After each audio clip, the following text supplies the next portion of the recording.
All right, so I'm with Zach Blincoe. Zach, tell us a little bit about where you're from, your racing background, mate.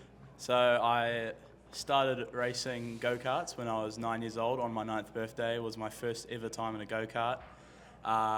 Loved it and have done motorsport ever since. So did 5 years of go-karting, progressed all through the classes, and then saw there was a couple Formula Firsts for sale, so we decided to give it a go. So we bought our first Formula First car and had a really successful season, getting Rookie of the Year and 3rd overall in the championship. So I was really stoked. And we did another season and got many more podiums, was really happy with the results. Then we progressed into Formula Ford, carried out another 2 years of that, and it went really well. A couple wins, so yeah, it was really good. But this year we saw obviously the new 86 coming in, and we wanted to give it a go. So here we are. Interestingly, the pathway you've described is very similar to the pathway that a few other drivers that have, in fact, a significant group of drivers that have come into the championship this year. How familiar are you with those drivers in that group? Are you mates? Do you hate each other?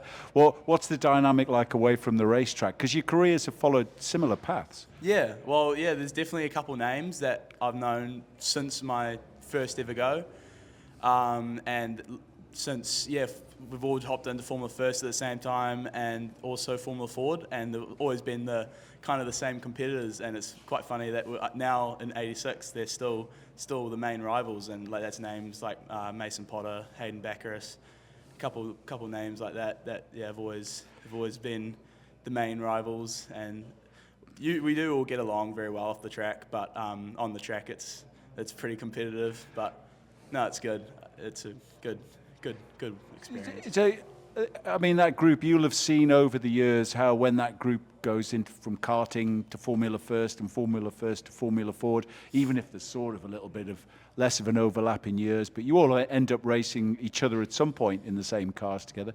What can that sort of group rivalry bring to this new championship? Is it an important part of the ingredients, do you think?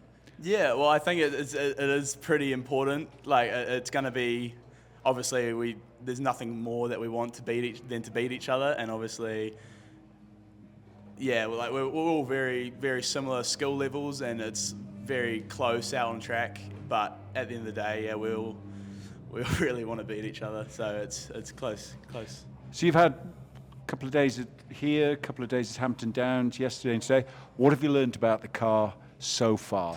Lots of obviously since the first time driving the 86, a lot of things I've had to adapt to. But yeah, with the new 86, it's definitely just learning the ABS and learning all these new concepts with driving compared to driving the Formula Ford in the first. It's really been a bit of a challenge, but I think I've adapted quite well. But it's a really nice car to drive. It's really fun to drive, and one thing I've had to get used to is the heat inside the car as well. The heat, because with the open wheelers, obviously you got the wind blowing through your face, and with this you're in a heat chamber, and it's definitely a bit of a challenge, but no, it's getting there yet. How well can you go this weekend, Zach?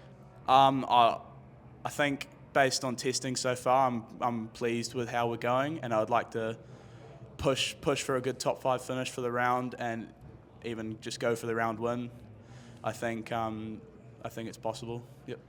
And let's look into a crystal ball. 10 years down the line, you've won this championship, you've won the next championship, and you're in where you want to be in terms of the motor racing category. What is that? I think something, obviously some international GT3s, international, like tin tops and saloon cars in Europe would be quite a general answer, but that's definitely the goal, to race professionally in those leagues. But that would be cool.